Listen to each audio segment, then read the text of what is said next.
నమస్తే గురూజీ. నమస్కారం అమ్మా. జూలై మాసంలో కర్కాటక రాశి వారికి 15 నుంచి 30 తారీఖు వరకు ఏ విధంగా ఉండబోతుంది? అలానే వీరు ఎటువంటి పూజలు చేస్తే వీళ్ళకి ప్రయోజనం ఉంటుంది? శ్రీ గురుభ్యో నమః. శ్రీ మహాగణాధిపతయే నమః. శ్రీ మహాసరస్వత్యై నమః. హరి ఓం శ్రీమాత్రే నమః.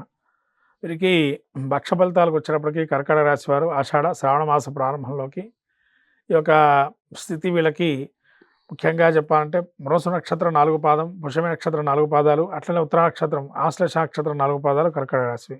ఈ కర్కాటక రాశికి జన్మస్థానంలో బుధుడు ఉన్నాడు. వక్రగమనంతో చివరిలో వక్రగమనం ఉంటుంది. 12లో శుక్రుడు గురుడు కలయిక ఉంది. జన్మస్థంలో రవి సంచారం చేస్తున్న రవి బుధుల కలయిక ఉన్నది కర్కాటకంలో.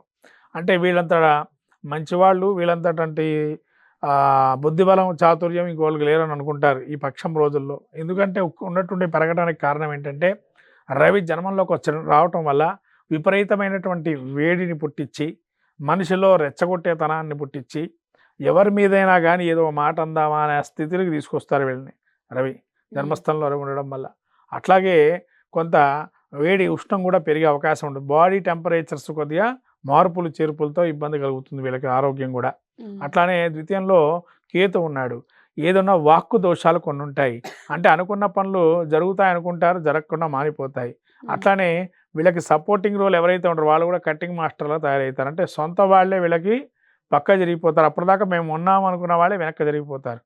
ఆ విధంగా కొంత సూచనలు వచ్చే అవకాశం ఉంది ఈ యొక్క పక్ష ఫలితాల్లో. అట్లాగే వీరికి శని వక్రగమనం వల్ల అష్టమ స్థానంలోకి సంచారం చేసిన న్యూరాలజీ నరాలకు సంబంధించిన ఇబ్బందులు కలగటము.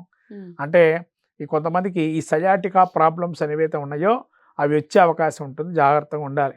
తద్వారా ఇంకా జలుబు, విపరీతం జలుబు చేయటం కానీ, లేతేనా శ్వాసకోశ సంబంధించిన వ్యాధులతో కానీ, పైత్యమైన వ్యాధులు కానీ వచ్చే అవకాశం ఉంటుంది. ఇది జాగ్రత్తగా చూసుకోవాలి.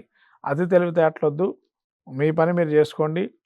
ఎవరి గురించి మీరు మాట్లాడకుండా ఉండడం చాలా ఉత్తమమైనటువంటి పని. ఎందుకంటే ఒక మాటని దాన్ని వాళ్ళు ఇంకా పెట్టుకొని మిమ్మల్ని సాధించే గుణాలు ఎక్కువ మంది ఉంటారు.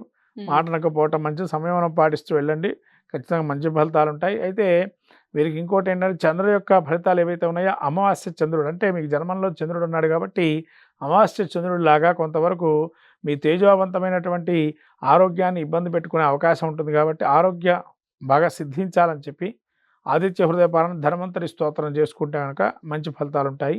అట్లానే విభూతితోని ఈ యొక్క శివుడికి అర్చన చేసుకోవటం వల్ల, ఆ విభూతిని ధారణ చేయటం వల్ల ఏమన్నా దోషాలున్నా కూడా తొలగిపోతాయి ఈ యొక్క కర్కాటక రాశి వారికి. అట్లానే ఈ కర్కాటక రాశి వారి శని వక్రగమనంతో రాహు కూడా అష్టమంలో ఉన్నాడు. ఇలా అవదోషాలు ఉన్నాయి కాబట్టి ఇంట్లో సుబ్రహ్మణ్య స్వామి ఫోటో ఉన్న విగ్రహం ఉన్న దానికి కూడా విభూతిని అభిషేకం చేసి, లేదా అలా విభూతి ఏదైనా స్తోత్రం చేసి, సుబ్రహ్మణ్య స్తోత్రం కానీ కరావలంబ స్తోత్రం కానీ చేసి ఆ విభూతిని ధారణగా పెట్టుకుంటే కనుక మంచి ఫలితాలు ఉంటాయి. మీరు శత్రువర్గం కావచ్చు, మీ స్వవర్గం కావచ్చు, అంత అనుకూలంగా మారే అవకాశం ఉంటుంది ఈ పక్షం రోజులలో. కాబట్టి ఇటువంటి పాటిస్తే కనుక మంచి ఫలితాలు వస్తాయి కర్కాటక రాశి వారికి. ఏదైనా కానీ మాట పొదుపులో ఉండాలి. అహంకార ధోరణి అనేది పెరిగే అవకాశం ఉంటుంది. ఆరోగ్యరీత్యా కూడా ఇబ్బందులు ఉంటాయి కాబట్టి అవి పాటించుకుంటే చాలా మంచి ఫలితాలు ఉంటాయి కర్కాటక రాశి వారు. ధన్యవాదాలు. నమస్కారం.